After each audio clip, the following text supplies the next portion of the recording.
This is a song that was written for me by Mr. Townsend. And in 1982, we'd lost Keith Moon. We both didn't really give it time to grieve and get over it because it really hit us hard. Losing Keith was really, really painful. I can't tell you what a character he was. Keith Moon, he wasn't just a funny man. Everything about him was extreme, his whole personality. He was the funniest guy I've ever met in my life. One of the only people who could make Peter Sellers laugh. I mean, really, because Peter Sellers was pretty depressing, but Keith could have him rolling on the floor. He was a fabulous mimic. He could study someone, you know, their body language, everything about them. Within half an hour, he would become them. It was scary. But he also had his problems. He was I think he was on the cusp of every mental illness there is. I think he's probably autistic, probably Asperger's, and probably ADD, you name it, he had it all. And sadly, he got into the addictions, the life on the road and the fame and everything else, and it took his life over. And he had incredible tragedy, he had incredible highs, incredible lows. But his life is really interesting. And I've been trying to make a film about Keith Moon for 30 years. And I've got to tell you, we are kind of on the home stretch. I have co-written the script, and this is not a vanity project. I haven't tried to cover up his faults, because we've all got them. There isn't any of us that are perfect. It's not a vanity project. It's a project that I want to honour the man I knew. He was a real, true one-off. And if only I could meet someone else like that. Anyway, so in 1982, I made a decision for The Who because Pete was, like I say, he was struggling with the pressure of writing the new album. And he was also getting into various substances which weren't very good for him. And he was becoming an addict. And I thought the only way to stop this is to declare that The Who would stop touring. And I did that off my own back. None of them, John and Pete didn't know anything about my announcement on that. I did it off my own back, and I did it for the reason was to just stop it for a while. Stop it in its tracks and try and keep him alive. And it did keep him alive. Anyway, that was 1982. In late 1984, early 1985, I got a thing in the post, and it was a cassette tape. And with it was a note, and it said, "Dear Rog, I've written this especially for you. I hear you're making a new album, and this one is especially for you."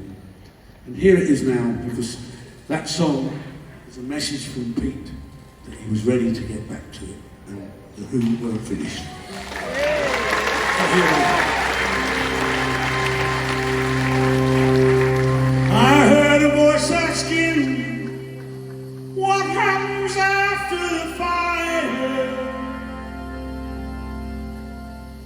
And then the sound of a breaking window and the scream of a tire. And then the sound of a distant drum and the cry of a hungry child. The night is hot, and nothing's gonna stop the scare of a run.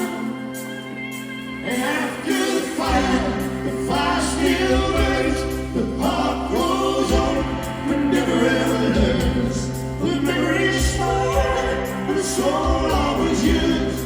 After the fire still burns.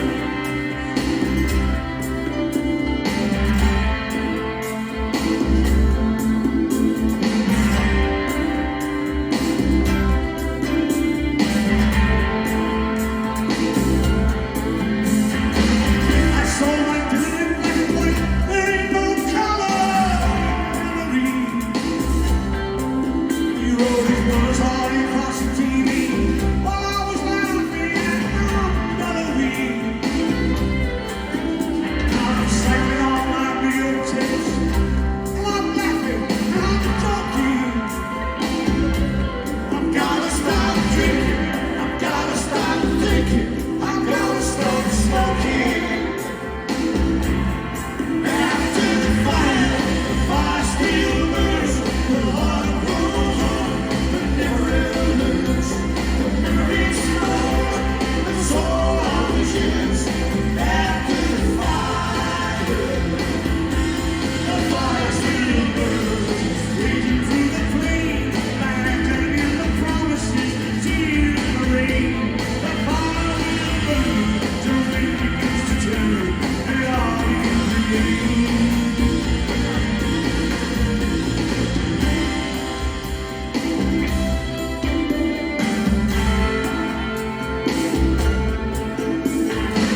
Sung that one.